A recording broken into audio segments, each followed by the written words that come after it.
lanjut. Kalau yang namanya resistor seri ya resistornya. Ketika saya pasang 3 volt di sini, maka di sini pun tegangannya akan sama 3 volt. Jadi tidak ada yang berkurang di sini kalau seri. Beda kalau misalkan begini ya. Ini di sini 3 volt. Kemudian di sini diturunkan pakai resistor pull down misalkan. Ke sini nanti masuk ke voltmeter, ke voltmeter begitu. Ini tidak 3 volt nanti di voltmeter. Kenapa? Karena ada sebagian arus yang terbuang ke sini sehingga ke sini jauh lebih kecil daripada sumber, gitu kan? Nah, logika yang ada di resistor seperti ini. Kalau R-nya besar, berarti arusnya kecil. Begitu kan? Kalau arus dihambat, berarti arus yang mengalir kecil. Kalau R-nya kecil, maka arus yang mengalir besar. Kan arus dengan hambatan berbanding terbalik. Begitu nih ya. Nah, kalau misalkan resistor yang ini, misalkan resistor ini lebih besar daripada yang resistor ini, ya, resistor ini misalkan lebih besar dari ini, maka di sini nilainya bisa ditentukan, misalkan begini, masuk ke rangkaian ini, pembagi arus. Contohnya, saya ganti dulu ininya, ganti kertas.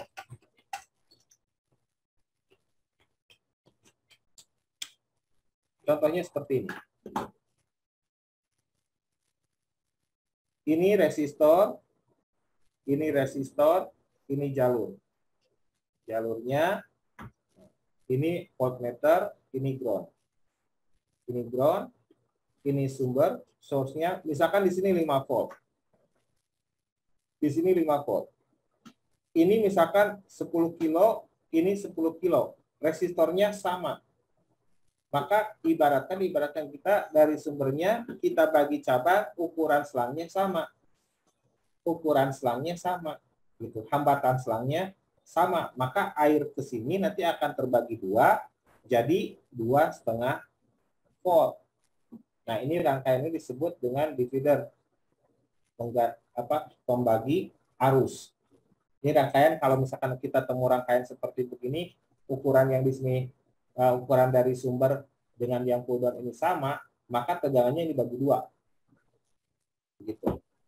Tapi kalau misalkan R yang di sininya lebih besar, ya, lebih besar daripada R1, misalkan ini R1, ini R2. Misalkan R2 lebih besar daripada R1, maka ini yang akan ke sini itu lebih besar daripada 2,5 volt. Makanya kalau misalkan tegangannya ke sini, ngerti nggak? Paham nggak? Atau masih bingung? Kalau nilainya sama, itu akan bagi 2. Kenapa bagi 2? Karena satu ada yang terbuang ke sini. Nah, ukuran hambatannya sama. Maka ke sini akan berada di tengah-tengahnya. Begitu, kalau kita ukur di sini tengah-tengahnya. Ini 5 volt, di sini 2,5 volt, di sini 0. Di sini 0, kenapa? Karena ini ground kan. Ada yang dialirkan. Nah, tapi kalau yang ini, misalkan yang ini lebih besar nilainya, misalkan dari ini R2-nya lebih besar daripada R1, maka yang ke sini itu lebih besar dari 2,5, tapi tidak akan lebih dari 5 volt. Paham nggak? Karena sudah terbuang dong ke sini sebagian, jadi nggak bakalan utuh 5 volt. Nggak akan melebihi 5 volt. Nggak. Yang namanya arus, kalau sudah dibagikan, itu nggak bakalan, kalau sudah dibagikan bercabang gini, diukur setiap titik, itu nggak bakalan bisa lebih dari sumber. Kan begitu logikanya. Ya. Ya, namanya juga udah dibagiin. R2 lebih besar daripada R1 itu pasti di atas 2,5 volt ya Pak ya? Ya, kalau misalkan R2-nya lebih besar, karena kan berarti yang terbuang ke sini jadi sedikit. Kalau nilainya di sini lebih besar daripada ini. Ya kan? Hambatannya sedikit, jadi ke sini lebih besar. Betul nggak? Ya, betul. Nah, jadi yang terbuangnya nggak terlalu banyak ya Pak? Betul, yang terbuangnya nggak terlalu banyak, akhirnya ke sini lebih besar. Makanya di sini akan lebih besar dari 2,5 volt, tapi tidak akan sama dengan 5. Nah, ini rumusnya begini. Begitu. Kalau untuk angka tepatnya nanti ada hitungan matematikanya, gitu kan? Gitu, ya. Kalau R2-nya lebih kecil daripada R1, nah ya ini yang jadi masalah misalkan. R2-nya ini lebih kecil dari sini. Otomatis di sini arus yang terbuang kan lebih besar. Betul nggak? Nah, makanya nanti volt yang di sini itu akan lebih kecil dan tidak akan lebih dari 2,5 volt. Nah, ini yang harus logika ini yang harus kita dapat. Kenapa? Ini nanti akan ada di rangkaian charging, ya, di rangkaian charging, di rangkaian sensor atau detektor di sini. Rata-rata nanti di iPhone ke CPU malah ada yang rangkaian divider begini. Begitu. Jadi dari awal saya tegas-tegas bahwa kenali komponen dan dasar dan cara pemasangannya dalam rangkaian itu tujuannya apa. Gitu. Kalau dari awal nggak dikasihkan ini, begitu dibuka skematik, lihat yang begini, apa itu kan begitu. Kalau dari awal saya kasih tahu, makanya kita lebih hati-hati. Kita sudah dari awal sudah waspada gitu. Nanti awas loh, ketemu rangkaian begini, sifat atau sistem kerja rangkaiannya begini.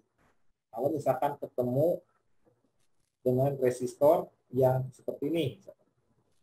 Kalau resistornya seri masuk 5 volt, maka dia akan keluar pun sama 5 volt. Karena seri itu tidak menghambat tegangan, tapi hanya menghambat arus. Begitu. Ya, menghambat arus. Bedanya apa? Di sini arusnya lebih cepat daripada setelah lewat resistor. Karena ini yang dihambat adalah arus. Ini menghambat arus, bukan menghambat tegangan. Nah, jadi tegangan muatan tetap aja sama. Ya sama aja seperti kita naik motor, begitu kan? Kang Lukman naik motor, ada polisi tidur. Setelah lewat polisi tidur, tidak hanya motornya saja yang bisa lewat, dan Lukmannya nggak ada. Dan begitu, nggak dikurangi muatan. Yang ada hanya kecepatan laju. Muatannya itu berkurang. Nah itu kalau untuk seri, ini adalah untuk menghambat. Kalau pull down itu artinya untuk membuang arus akibat dari dibuangnya arus, maka tegangan menurun. Nah, ini konsekuensinya. Nah, rangkaian ini ya disebut resistor pull down. Pull down itu tarik ke bawah. Begitu. Insya Allah nanti hari besok kita pakai simulator. Nah, saya masuk ke ini dulu. Nanti kita pakai Proteus, kita bikin misalkan ngambil dari contoh skematik, dituangkan ke Proteus, kita jalankan berapa nilai-nilai akuratnya. Gitu. Ya, jadi kita nggak usah menghitung, cuma mau dapat logikanya aja. Gitu. Nah ini seperti ini saya tidak akan berhitung, tapi kita akan tekankan logikanya saja. Karena pas waktu kita hitungan ini sebetulnya sudah ada di skema. Berapa nanti yang keluar di sini? Tugas kita teknis itu hanya cek and recheck saja. Gitu. Kalau ada skema. Tapi begitu kita dapat handphone yang nggak ada skema, tugas kita adalah apa? Berpikir. Begitu. Logikanya harus dapat. Makanya dari awal kita belajar logika dulu. Gitu. Ya. Kemudian, fungsi resistor yang pull up. Untuk apa ini? Ini sumber tegangan atau source. Ya. Ini jalur. Untuk apa ada tegangan, ada resistor pull up? Tujuan untuk apa sih? Oh ini ada di posisi ini. Ini resistor pull up. Begini. Tadinya jalur ini tidak memiliki tegangan atau tidak memiliki arus. Maka disuntikanlah atau datanglah sumber tegangan dari sumber, maka arusnya mengalir dari sumber menuju ke jalur. Kalau misalkan dari sumbernya ini 3 volt, maka di sini pun akan sama 3 volt, ke jalur sini pun tetap 3 volt. Begitu. Ya. Nah, kenapa? Karena sifat tegangan muatannya tidak akan berubah selama ini ada resistor yang seperti ini. Nah, kalau kita pasang misalkan di sini kapasitor, terus kita pasang di sini dioda, kemudian kita di sini pasang lampu sebagai beban. Ada beberapa komponen di sini. Kita sumber tegangannya 3 volt. Lampu bisa nyala dong. kalau kita kasih 3 volt. Lampu rata-rata LED itu 2,2 volt. Berarti masih punya lebih. Tambah kapasitor, tegangan di sini lebih stabil. Tambah dioda di sini tegangan akan tetap stabil di sini 3 volt.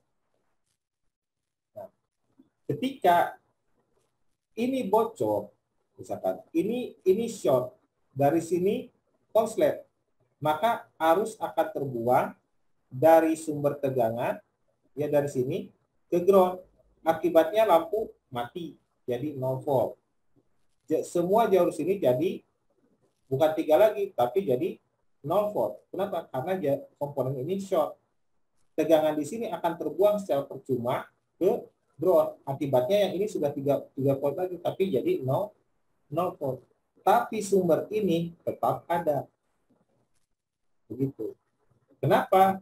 Karena sumbernya ini masih ketahan sama resistor pull up. Pull up itu artinya dia akan menarik ke atas. Ketika ini konslet, maka tegangan di sini tidak akan ikut turun, tapi posisinya tetap terjaga. Makanya fungsi pull up itu adalah resistor untuk menjaga tegangan sumber. Nah, ini nanti penerapannya di rangkaian, ya. Nanti begini, ada rangkaian yang begini. Di rangkaian elektronika atau nanti di skematik akan ditemukan begini. Ini sumber tegangan, ya. Ini sumber tegangan. Ini volt in, misalkan. Ini sumber tegangan. Ini volt in. Di sininya pakai resistor. Ini sumber tegangan, resistor. Nah, seperti ini. Beda dengan yang begini.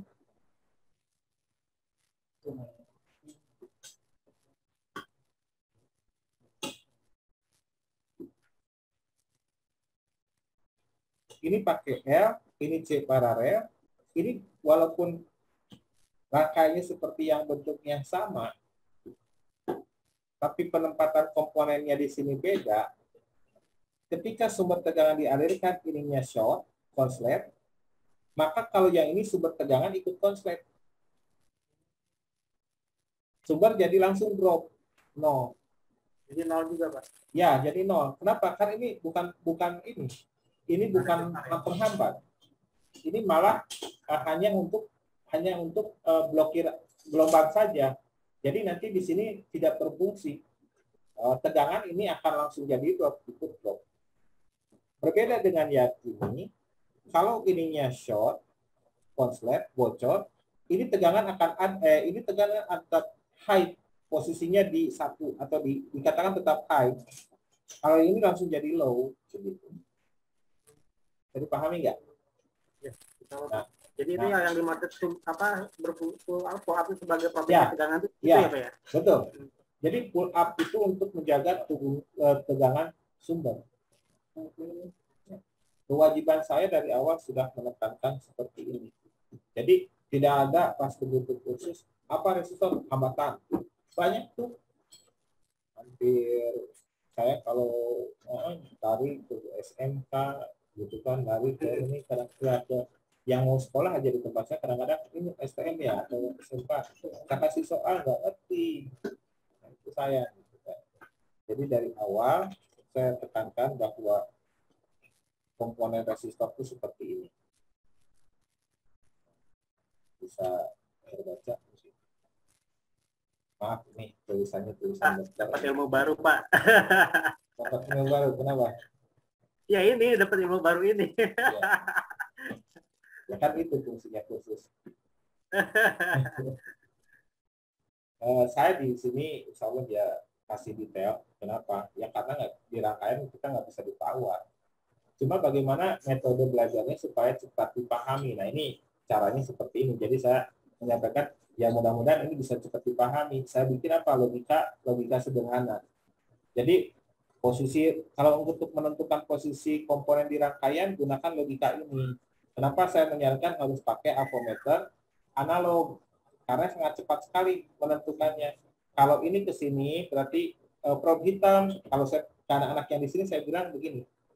pH ke ground. Saya tulis probe hitam. pH itu probe hitam ke ground. Nah, PM probe merah ke kaki komponen. Nah, begitu. Kanan dan kiri. Maka perhatikan nilai ini. Kalau ngajarin buku itu cepat itu, coba satu board. Nah, sudah paham apa sekarang seri paralel? Oh iya Pak, itu dulu seri paralelnya itu yang terpenting. Teknisi kalau nggak tahu seri paralel udah.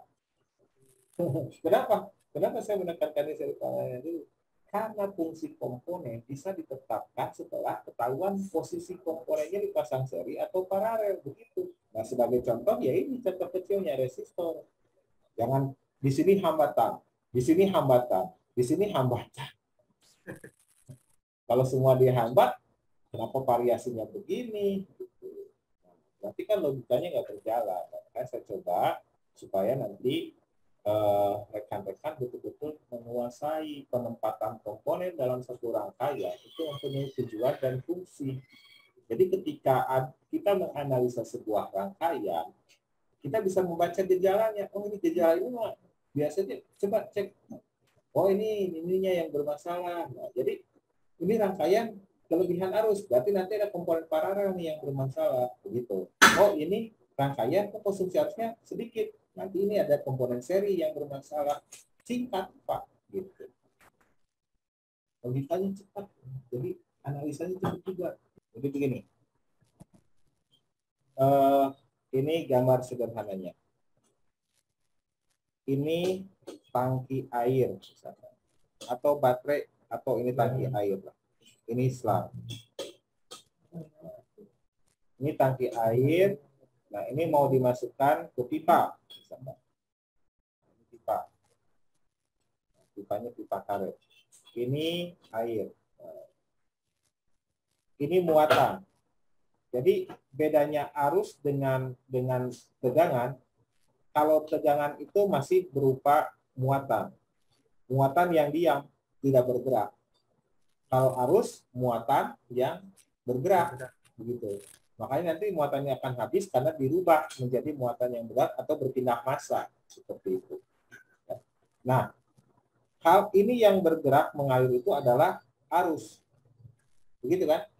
Nah, ini penghantar ini nilai hambatannya kecil. Kenapa disebut kecil? Karena ini tidak dihambat, tidak ditahan. Arusnya keluar, makanya ini cepat habis. Begitu kan? Tapi besar juga ya, nih. Nah, diperbesar. Jadi ini nanti keluarnya. Nah, tiba-tiba kita pasangkan karet nih di sini. Tengah-tengahnya. Ya. Ini ke sini, misalkan dipasang karet atau diperkecil, kita mampatkan di sini. Maka di sini berarti hambatannya diperbesar. Nah, arus yang mengalir kecil kan begitu. Kalau di sini hambatannya diperkecil di sini. Diperkecil, maka arusnya lebih besar. Paham nggak, Kang? Ya. Hah? Cukup. Ya. Paham. Itu rangkaian seri kan maksudnya. Ya, betul. Nah, betul. Nah, ini betul. Nah, jadi konsepnya begini konsepnya. Kalau suatu air atau suatu arus itu intensitas kerapatan bergeraknya, gitu kan? Arusnya seperti itu. Kalau arus menghadapi resistor yang ukurannya besar atau hambatannya besar, maka arusnya mengecil. Itu. Arus jadi mengecil. Kalau hambatannya diperkecil, maka arus membesar. Nah, seperti itu ya. Nah, ini dalam rangkaian lampu seperti ini. Rangkaian lampu. Ini misalkan ambil booster lampunya. Nah, ini rangkaian lampu. Pakai dioda zener atau dioda penetap atau yang dipasang seri untuk rectifier. Pakai kapasitor, disuruh pakai resistor. Ini lampu. Ya, lampunya diserikan. Ya, pasang LED boleh. Ini ke sini, balikan. Di sini ada resistor yang buat pengatur buat terang dan redupnya. Begitu. Kalau kaki lampunya ini langsung dijemperkan ke ground, apa yang terjadi? Ini lampu ya, ini LED driver. Kalau kaki LED katodanya ini langsung disambungkan ke ground, apa yang terjadi? tanpa resistor. Nah, terus. Betul. Nyala terus dan terang benar, lampu bisa jebol. Panas. Karena terangnya banget. Karena di bypass dari kaki ini ketemu dengan ground. Tapi kalau yang ini ada semacam penghambat. Begitu. Kalau hambatannya besar, berarti arus yang terbuang sedikit. Nah, arus yang terbuangnya sedikit, reaksinya, lampunya jadi redup. Kenapa? Karena kecepatan arusnya melambat. Nah, terbuang ke groundnya jadi melambat, lampunya jadi redup. Tapi kalau resistornya ini ukurannya diperkecil, arusnya diperbesar, lampunya jadi terang. Nah, ini nanti konsep ini, ya, konsep untuk di rangkaian ponsel ini yang seperti itu. Jadi termistor atau volume yang apa namanya potensio, ya, potensio yang digeser-geser itu tujuannya apa? Kalau nilainya diperbesar, arusnya jadi kecil sehingga sistem kerjanya jadi lambat. Nah, seperti itu. Jadi pahami. Kalau volume juga termasuk apa ya? Kalau volume audio besar sama. Kan ya? Ini volume kan? Ya. Ini volumenya. Kalau misalkan diturunkan, berarti resistornya mengecil, ya kan? Harusnya menjadi besar di sini. Kalau resistornya dinaikkan, hambatannya dinaikkan, otomatis ininya harusnya jadi kecil, lampunya jadi redup. Jadi kalau kita mau nerangin, redupin, cuma kan kalau sekarang pakai touchscreen, nggak pakai potensio lagi, mau nerangin tinggal geser, nah, gitu kan, barnya pakai touchscreen seperti itu. Gimana? Siap, paham. Sudah cukup? Resistor? Ada yang ditanyakan? Ya, kita masuk ke rangkaian lagi. Jadi aplikasinya resistor itu kalau menurut saya komponen yang paling penting karena memang dia adalah yang akan menyalurkan arus ke berbagai rangkaian. Jadi di pintu masuk baterai pun ada yang dinamakan dengan konektor baterai, ya, atau CM21 ini seperti ini. Ini konektor baterai. Nah, kebetulan kan kalau kasus-kasus handphone mati total itu sebetulnya gagal di baterai monitoring system. Jadi si baterainya sendiri itu tidak bisa bekerja secara baik. Nah, tidak bisa bekerja secara baik, akhirnya suplai energi ke rangkaian juga menjadi bermasalah. Nah, si bagian motor ponselnya atau power management unitnya tidak bisa bekerja dengan baik, ya otomatis regulatornya tidak bisa bekerja dan baik, sistem mati. Nah, ini konektor baterai, kakinya ada 4. Nah, monitor istilahnya kontrol untuk konektor baterainya juga nanti seperti ini ditampilkan, ya. Ada buat sumber tegangan namanya VBAT dan ini ground. Ini sumber listriknya baterai positif, baterai negatif. Kemudian nanti untuk controlling kinerja baterainya ada baterai ID sama baterai temperatur. Nah, kita bisa lihat di rangkaian kontrolnya ini, di bagian kontrolnya ini akan banyak sekali resistor. Bahkan di bagian baterainya pun di sini dipasang resistor. Tapi resistor yang di baterai positif atau baterai negatif, nanti jangan kaget kalau di sini di ground juga nanti ada resistor di sini. Ya, yang diserikan ke ground. Ini tujuannya adalah sebagai penakar arus atau yang disebut dengan rangkaian full Gauss, ya, full Gauss. Bagi apa, Pak? Sebagai penakar arus. Penangkal. Penakar, ukuran. Oh, penakar. Ya. Full Gauss, ya. Full Gauss. Nah, ini. Nah, di sini tadinya jalur ini tidak mempunyai tegangan. Tadinya jalur tidak punya tegangan. Untuk bekerjanya ini nggak ada tegangan. Tegangannya ini dikasih dari resistor pull up. Nah, di sini. Tegangan ini menyuntik ke jalur ini, ya, yang untuk baterai temperatur. Tegangan yang ini nyuntik ke tegangan bagian ID. Kenapa sih jalur ini pakai resistor pull up? Kalau nggak pakai resistor pull up, nggak ada tegangan. Ini jalur. Kalau nggak ada tegangan, fungsi kontrolnya tidak bisa bekerja. Karena untuk fungsi kontrol harus ada sumber tegangan. Nah, tapi kenapa harus pull up di sini? Konsep dari jalur yang pakai resistor pull up, konsep jalur yang pakai resistor pull up dengan jalur yang pakai resistor seri itu beda. Terus konsep jalur yang pakai resistor pull down ini beda. Karakter ya, bukan konsep karakternya. Gambarnya Pak. Oh iya, maaf.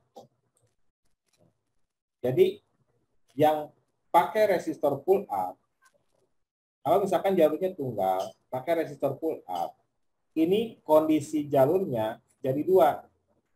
Dia bisa 1 atau 0, punya nilai binari ya. Binari 1 atau binari 0, atau dikatakan di sini high dan di sini low. Ini biasanya jalur yang pakai resistor pull up diharapkan jalurnya ini bekerjanya secara digital. Nah, digital dipakai untuk mengolah inputan data. Jadi di jalur ini yang diperlukan adalah data kondisinya. Nah, di rangkaian ini kalau misalkan tegangannya di sini ada, maka di sini pun tegangannya ada. Nah, sedang ada itu kondisinya berarti dia nilainya 1. Tapi ketika nanti di sini kondisinya 0, tidak ada, ini kan tegangan ini tetap ada kan? Ya kan sumbernya? Betul nggak? Nah, ini biasanya dipakai kondisi 0 itu nanti kondisi yang dikatakan sedang bekerja atau sedang melakukan penulisan. Tapi kalau ada sedang high, itu sedang tidak bekerja. Gitu. Nah, ini konsepnya, jadi konsep kerjanya antara high dan low.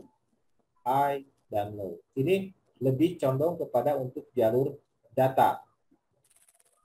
Data atau digital. Karena konsepnya bilangan diskrit aja. 1 dan 010 binarinya begitu.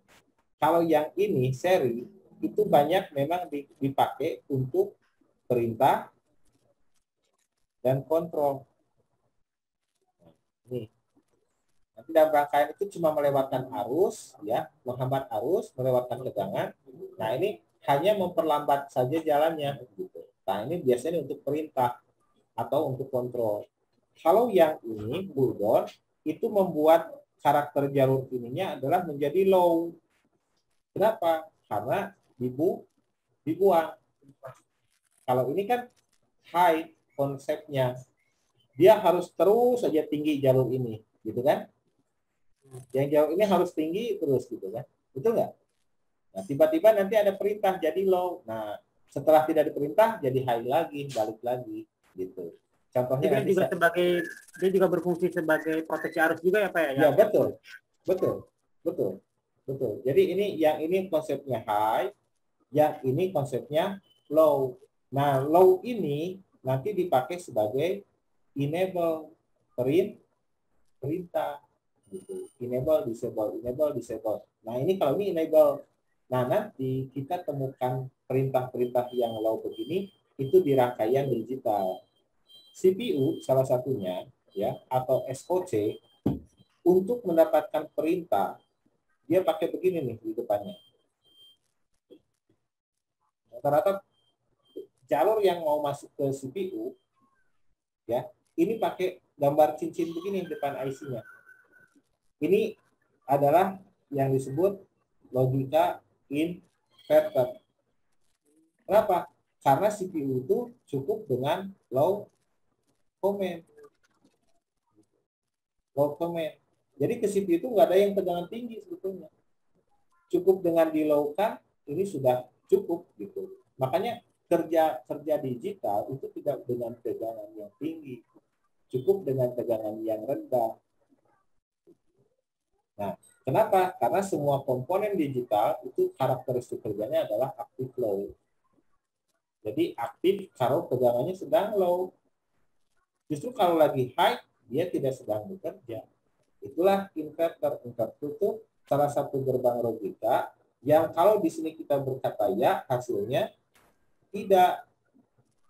Nah, gitu. Kalau saya isikan 1, keluarnya malah 0.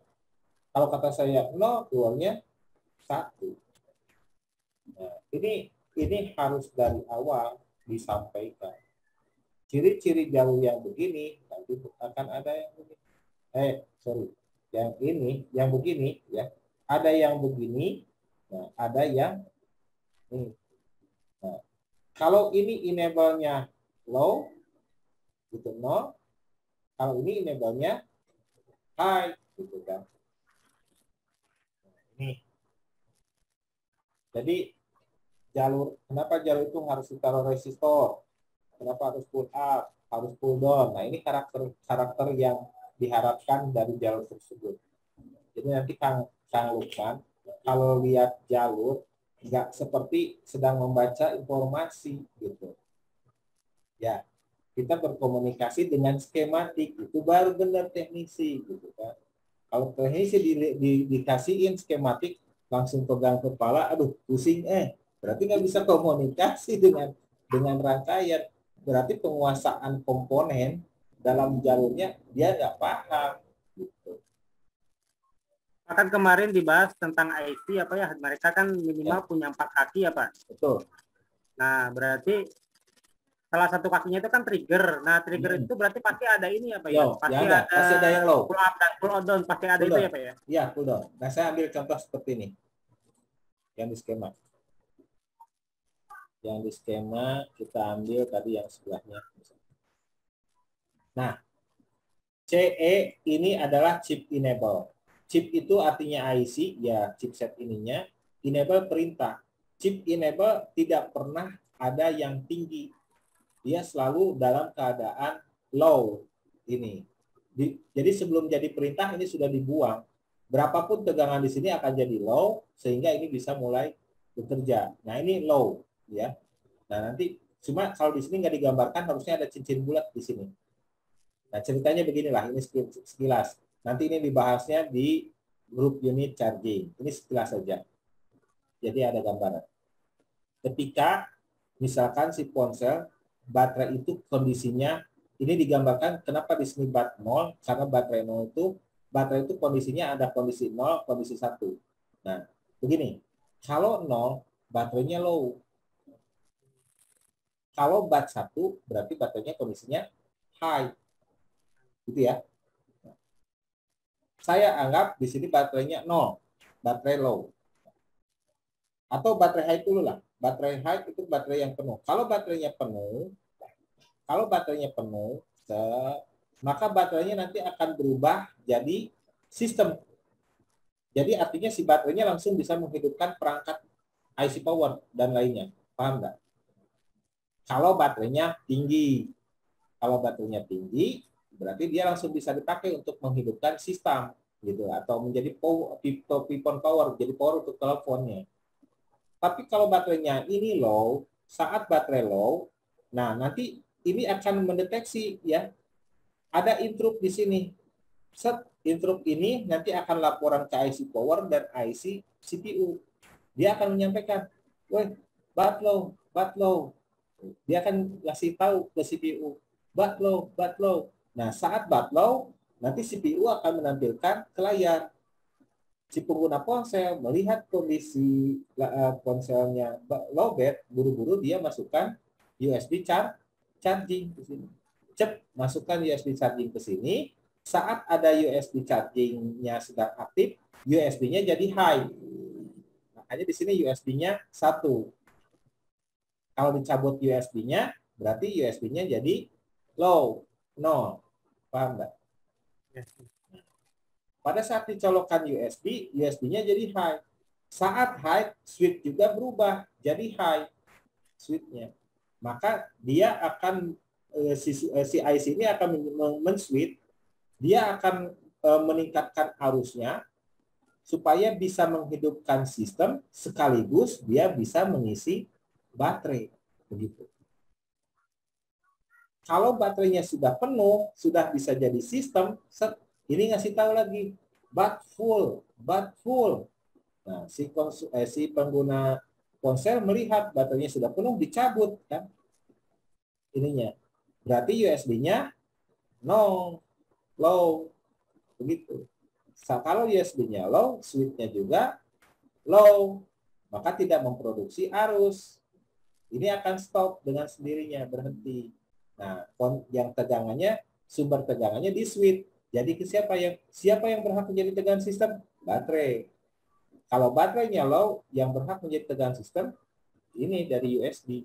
Makanya kalau baterai dicabut, ya kebanyakan Android, baterainya cabut. Colokan USB, tetap aja handphonenya hidup. Yang jadi masalah, tidak bisa masuk ke mode normal atau standby. Begitu. Ya, ini gambaran lah. Nah, pada saat USB ini masuk ke sini kondisinya high. Nanti di sini bootstrap sama reg N juga akan menjadi high. Kalau di sini masuk 5 volt, bootstrap dan regulator ini isyarat sinyal adanya USB high di sini masuk ke sini, maka tegangan di charge in sama Vreg N ini sama-sama tinggi high. Nah, ini nyambung ke sini, tes ke sini. Ya. Ini pas ini masuk, Vregnya keluar, otomatis sensor suhu juga naik, bekerja. Nah, pintu untuk switch otomatis chargernya juga ikut bekerja. Ini jadi ada tegangan. Ini jadi ada tegangan set di sini. Ini apa yang terjadi? Mengaktifkan kaki gate, kaki basis. Akibatnya ini gate-nya kerja, otomatis kaki drain-nya terhubung dengan ground. Nah, ground otomatis kesininya jadi low, ngerti nggak? Nah, gitu. Tadinya sebelum ini reg N-nya sebelum aktif, ini sumber tegangannya kan ada nih. Kondisinya jadi high. Nah, di sini. Karena ini ada sumber tegangan di sini. Belum low. Gitu. Masih high. Kalau masih high, ya, masih high, artinya ada tegangan ini masih setengah tegangan lah. Ini ada tegangan dibagi dua jadi setengah. Di sini 100, di sini 100. Ya kan? Ini 100, ini 100. Berarti ini tengah-tengah. Paham? Berarti masih ada tegang. Masih ada tegang. Feeder itu apa ini, Pak ya? Ya, betul. Di feeder tadi. Di sini masih ada tegangan. Nih. Makanya ini saya bilang tadi ini di konsep charging akan ada ditemukan seperti itu. Ini fungsinya untuk ketika baterai penuh untuk mengamankan baterai bukan, Pak ya? Yang mana? Yang ini? Ini bukan ya, bukan untuk ini rangkaian IC charger ini. Oh, ini grup ini charger. Bukan untuk ngamanin baterai. Kalau yang ngamanin baterai itu yang di baterainya tadi di jalur yang dekat konektor. Tapi kalau HP memang kalau kita ngecas HP sampai penuh itu memang udah ada otomatisnya apa ya? Iya, ini otomatisnya ini. Ini otomatisnya. Oh, gitu. Ya. Jadi kalau kita ngecas HP sampai penuh juga kalau kita tiduran itu aman ya, Pak ya? Aman sebetulnya. Aman. Nah, ini switch otomatisnya di sini, makanya tegangan di sini sifatnya switch. Ini regulator, buck boost regulator namanya. Tipe-tipenya buck boost regulator. Ini switch. Kalau USB-nya ada dipasang, switch-nya tinggi. Nah, otomatis regulator signalnya juga tinggi, mengaktifkan kaki sensor untuk suhu, plus pintu gerbang perintah pengisian. Nah, sebelum Vreg N ini keluar, ini masih PPH power yang di sini, masih setengah tegangan. Gitu. Belum ngecas. Kapan dia ngecas? Ya, kalau ini dicolokkan, Vreg keluar, Vreg N-nya mengaktifkan kaki gate, ya, kaki gate menghubungkan tegangan ini, jadi pakai ground. Otomatis kalau pakai ground kan setengahnya juga jadi hilang. Itu enggak? Pada saat tegangan setengahnya hilang, jadi ground, ya ini sebagai perintah untuk pengisian. Makanya saya bilang perintah di digital itu tidak harus dengan adanya tegangan, tapi dengan low command. Makanya kalau yang pakai begini high terus tuh. Pull up itu high terus. Ini pull up ini high terus. Ini high, ini high terus ya. Jadi dia kerjanya ngasih tegangan ke sini, ini kondisinya di high. Sebelum Vreg N-nya aktif, ini jalurnya kan terputus ke ground kan? Kenapa? Karena kan sebetulnya belum aktif. Paham? Nah, ini masih ada tegangan aja terus 2,5 volt misalkan. Kalau PPH powernya 4, berarti di sini 2 volt. Nah, ini masih mantang aja 2 volt di sini. Colok USB, tegangan Direct N keluar, Direct N mengaktifkan kaki gate, gate menghubungkan source-nya yang satu ke ground, ke 2 volt, 2 voltnya hilang, kebuang ke sini. Jadi 0. Ini aktif langsung melakukan pengisian. Charging, charging, charging. Begitu. Ya, itu sudah diperlambat sekian ribu detik gitu dengan saya menjelaskan begini. Padahal itu frekuensinya sangat tinggi sekali. Begitu colok, udah langsung per sekian milisecond langsung kerja. Nah, kenapa Pak Denny bisa menjelaskan seperti ini? Saya baca ini. Saya baca ini. Jadi kalau ingin kita tahu sistem kerja si IC-nya, buka ini di datasheet IC. Asal kuat kita nanti bacanya, ada. Tinggal begini aja nanti. Tinggal cari Google. Paste. Keluar di sini. Kita mau tambahkan apa misalkan pakainya di sini, tinggal tambahkan data keluar mana yang pakai data ini set IC, tinggal langsung download MDR pas langsung download set kita download, dapat nih berapa halaman, 38 halaman, asal kita siap baca.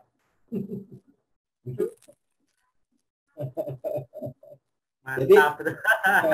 Jadi yang saya terangkan ini tadi ya, yang saya terangkan seperti ini tadi, terus itu kerjanya, ya saya sudah buat videokan dalam 2 versi bahasa Indonesia dan versi bahasa Inggris. Kebetulan ada siswa anak saya juga yang dari luar negeri, jadi dari Turki, dari Nigeria, dari India, terus dari Sri Lanka, gitu kan. Jadi saya buat dengan 2 versi, bahasa Indonesia sama bahasa Inggris sistem kerja ini. Kalau enaknya kalau ngajar yang orang Inggris kan tinggal nih datasheetnya, kamu kan ngerti bahasa Inggris, terjemahin sendiri. Paling dari saya cuma pakai bahasa preman, bahasa Inggris preman. Bahasa Inggris preman, dari sini ke sini, dari sini ke sini, dari sini ke sini. Nah, and then, begitu aja lah. Yang penting mereka juga paham apa yang saya sampaikan, gitu kan. Nah, saya kasih penekanan pengukuran di poin-poinnya di sini coba. Itu kan karena live, karena online. Jadi saat dia mengerjakan, saya buka skema, coba kamu titik di sini, berapa keluarnya segini. Nah, itu jauh lebih paham nanti pada saat nanti sudah praktek. Nah, apa ini bisa begini? Nah, kenapa kalian baru bisnis? Ya, jadi kursus sebetulnya itu bukan seperti ini. Kalau ini hanya untuk menyamakan persepsi biar kita klik. Saya nyebut resistor, Kang Rukman ngerti. Saya nyebut dioda, Kang Rukman ngerti. Ya, saya nyebut seri, Kang Rukman ngerti. Jadi 16 kali pertemuan itu buat saya bukan kursus, bukan training. Kita ini masih hanya untuk memindahkan, mentransfer supaya kita sama-sama I do agree. Setuju. Nah, itu. Jadi kalau kita paham komponen dengan penempatannya dalam rangkaian, ini dengan baca begini pun, oh ini pull down, oh ini kata Kang Denny, ini sensor, oh ini pull down untuk melakukan, ini pull up, segala tegangannya selalu tinggi. Oh ini kenapa interruptnya di sini, kaki interrupt di sini pakai resistor pull up, ya karena di sini harus standby-nya ada terus, harus high terus, gitu kan. Dia harus standby gitu, OTG ya apa interrupt ini harus standby. Begitu ini limitnya turun atau naik, ini yang akan menginformasikan ini nggak boleh tidur, nggak boleh low. Kalau ini low, begitu ini lolos, sensornya nggak kerja, ada informasi perubahan apa-apa, ini interruptnya, sedangkan interrupt itu harus standby. ketika dia nunggu nih, ketika ada sesuatu yang aneh dia langsung sebentar, nah begitu, tahan, nah, itu fungsi improve. Nanti ada improve, ada request, ada status ya, seperti ini. Jadi ini kayak IC itu ya kayak manusia juga. Kenapa? Karena yang bikinnya manusia, ego manusia terbawa ke komponen gitu. Luar biasa memang ini. Kalau kita bedah IC, dalam IC itu seperti apa sih? Ya konsep logika intinya, pengaturan gerbang. Kamu buka, saya nutup. Ntar kalau misalkan ini ada yang kebuka dua-duanya ya, nah, itu kayak dalam IC itu seperti itu komunikasi. Sebetulnya gabungan antara NAND gate, OR gate, ya, NAND gate sama OR gate, sama itu tadi satu lagi inverter. Itu di dalam IC seperti itu komunikasinya.